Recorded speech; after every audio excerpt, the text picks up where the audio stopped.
2월 17일 유럽 주요국 정상들과 유럽 집행위원장, 나토 사무총장 등이 파리 엘리제궁에서 긴급 회동했다.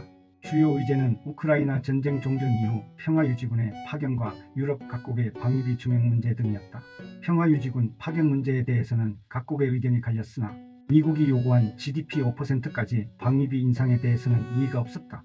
이 회동은 우크라이나 전쟁의 종전 협상이 급물살을 타는 상황에서 유럽의 긴급한 대응 차원에서 이루어졌다.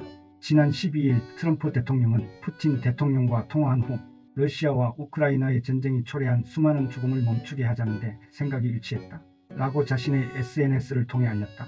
트럼프는 푸틴과 협상 개시에 합의하자마자 국무장관, CIA 국장, 백악관 안보보좌관, 중동 담당 특사, 국방장관, 재무장관 등을 총동원하여 교섭을 서두르고 있다. 러시아도 적극적으로 호응하면서 트럼프를 모스크바로 초청했다. 이로 두 정상이 통화한 12일 벨기에 브뤼셀에서 열린 우크라이나 방위연락 그룹회의에 참석한 헤그세스 미 국방장관은 우크라이나가 2014년 이후 러시아에 점령당한 모든 영토를 되찾고자 한다면 전쟁은 길어지고 고통만 가중될 뿐인 비현실적인 목표라고 단언했다.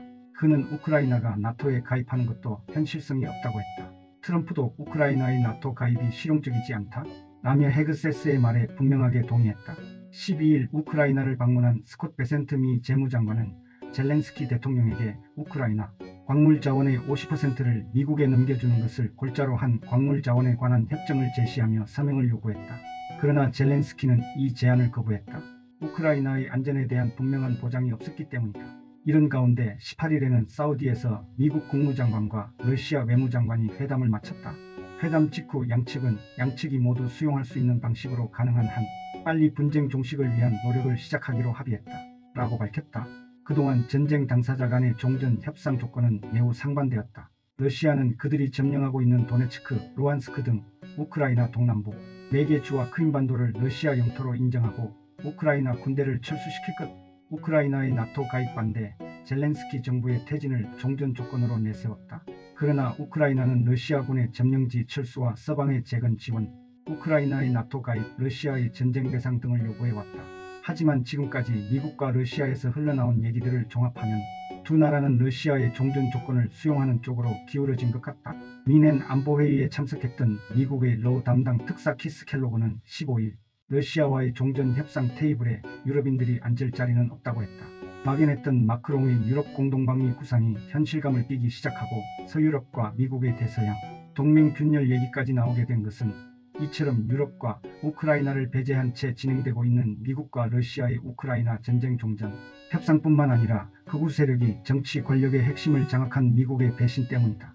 미러의 종전 협상에 우크라이나와 유럽이 경악하고 반대하는 것은 당연하다. 하지만 전황이 러시아에 유리한 데다 미국은 우크라이나의 최대 지원국이며 나토의 주도국이므로 눈치를 볼 수밖에 없다. 게다가 트럼프 2.0으로의 정권 교체 뒤 미국은 우크라이나 전쟁에서 발을 빼거나 지원 부담을 유럽에 전가하려는 정책 전환의 분기점을 맞고 있다. 헤그세스 미 국방장관은 엄청난 전략적 현실 때문에 미국은 유럽 안보에 집중할 수 없다라고 했다. 이 발언은 중국과의 패권 경쟁에 미국의 역량을 집중하겠다는 것을 암시하는 것이다. 바이든 정부는 우크라이나 전쟁이 발발하자 러시아 제재와 중국 포위를 동시에 강화함으로써 중국과 러시아가 손잡게 만들어 오히려 미국의 고립을 자초했다. 반면 트럼프는 우크라이나 전쟁의 종전 협상을 계기로 친러시아 전략을 선택하여 중국을 고립시키는 구도로 전환하려는 것이다. 철저히 미국의 이익만을 위한 미국 주도의 종전 협상이 급물살을 타고 있다. 이런 상황은 어떻게 벌어지게 되었으며 우리는 어떤 교훈을 얻을 수 있을까? 제2차 세계대전이 끝나고 소련의 팽창주의와 군사적 위협에 대응하기 위해 나토가 창설되었다. 유럽은 스스로를 지킬 여력이 없었고 미군은 유럽을 지키기 위해 남았다. 그러나 유럽은 지금까지도 안보를 미군에 의존하는 방법으로 자신들을 지키려고 하고 있다. 우크라이나는 소비에트 연방에서 독립했으나 여러 요인으로 국가로서의 독립된 모습을 보여주지 못했다. 내부 분열을 틈탄 러시아에게 크림반도를 빼앗기고 이에 대한 반감으로 나토 가입을 추진하는 과정에서 결국 전면전이 발생했다. 이 과정에서 대통령인 젤렌스키도 나라와 국민에게 책임 있는 리더십을 보여주지 못했다. 급기야 미국 이익을 최우선으로 하는 트럼프의 재집권으로 그나마 의지했던 미국의 선의에 기댈 수도 없는 지경에 빠진 것이다. 안보를 다른 나라의 선의에 기대어서는 결코 해결할 수 없다는 사실을 우리도 명심해야 한다.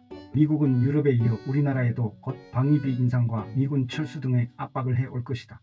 이에 대한 슬기로운 대처가 요구된다. 러시아와 유럽 사이에 끼인 우크라이나처럼 강대국의 한가운데 끼어있는 우리는 지금처럼 외교를 한쪽에 치우치면 큰 화를 당할 수 있다. 중국, 러시아, 일본, 미국 등 강대국의 힘을 이용하는 절묘한 외교 전략을 구사해야 할 것이다. 그러려면 무엇보다 대통령을 잘 뽑아야 한다. 나라와 시민의 역량을 하나로 모으고 튼튼한 안보를 기반으로 강대국과의 긴밀한 소통으로 국익 중심의 외교를 할 수 있는 인물이어야 한다. 무지막지한 트럼프의 전행이 언제까지 계속될지는 알 수 없다. 우리나라는 다행히 폭정이 끝나고 곧 조기 대선이 치러질 것으로 보인다. 부디 이 엄혹한 파고의 시기를 잘 타고넘을 현명한 지도자를 뽑아야 한다. 그래야 나라의 앞날을 기대할 수 있다.